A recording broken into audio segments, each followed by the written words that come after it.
Hey everyone, welcome back to Testimony Tuesday with Rawandrugged. I hope everyone is staying well and healthy during this time and that they're washing their hands. For those who don't know, my name is Angelique and today I'll be sharing my testimony of where God has brought me to today and just a testament of how good God is. I hope by sharing my story this blesses someone out there. So from a very young age, my family and I attended church every week.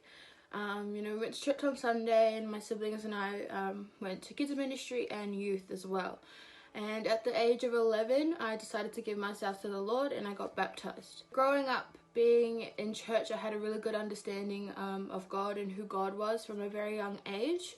The biggest season and challenge in my life was around 2013 to 2014, where God really showed me who he really was, and I guess my faith in God just went to another level. A couple of years prior, my parents split up, and around the same time, my older siblings had decided that they wanted to move out of home and do their own thing because they were all grown up now.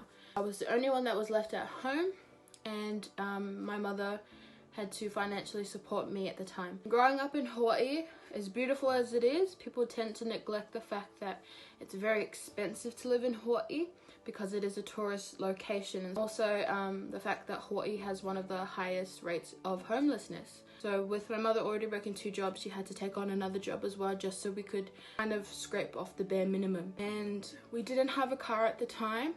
And so my mother and I were busing to school and busing to work and busing to church. I remember countless times where I would complain that, like my feet were swollen or my feet were sore. Despite what we were going through, my mother was very persistent on going to church and hearing the word of God. I remember one time we had a guest speaker at church and it went a little bit longer than usual. Our church was in the city and we lived on the other side of the island. So by the time we got there, the bus that we needed to get to where we lived was finished.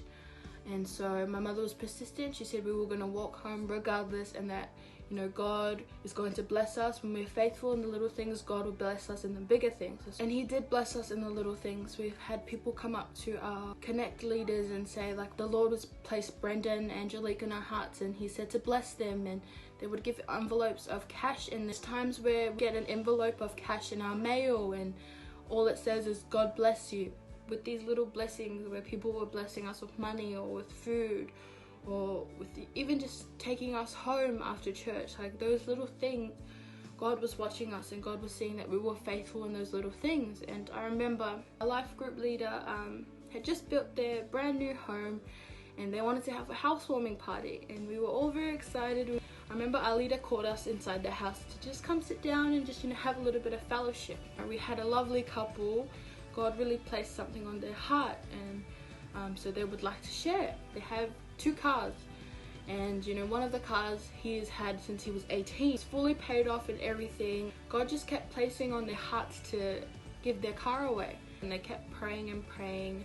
They turned to my mother and I and they said, Brenda and Angelique, we would love to bless you with a car, fully paid off and everything. God placed you in our hearts and we're going to bless you with our car.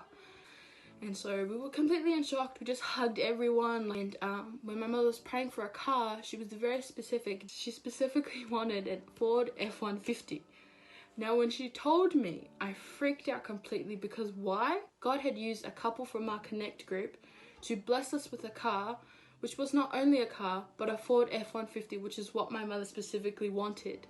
And because we were so faithful and so persistent in just the little things that God was blessing us with, whether it was with money or with the food or just, getting rides home, because we were faithful in those little things, God heard our cries and our prayers and he blessed us abundantly with the things that we specifically wanted. God placed something in my mother's heart and she told me that she feels that God has called us to Australia.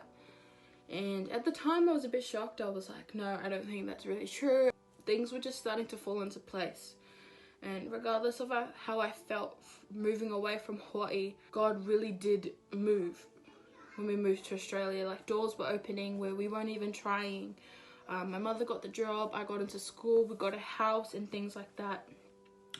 Fast forward to now where I'm a part of Rawandrugged, and God has blessed me with amazing people and amazing family in my life. And, you know, just coming from a small little island in Hawaii to now being in Australia, you know, I've been given so many opportunities where I didn't think it was possible growing up in a little island, and, you know, doing things that I love, like, you know, dancing and making a huge impact, to being a part of like Rising Queens here in Australia, which is just phenomenal movement for women, and things like that. Being a part of Rawandrugged dance ministry, you know, where I'm able to minister to other people.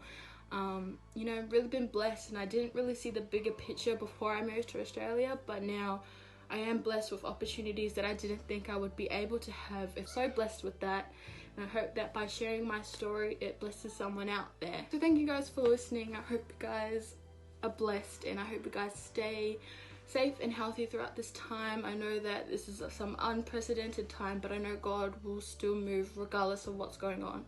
And I hope you guys are blessed and safe, well and healthy. Bye guys.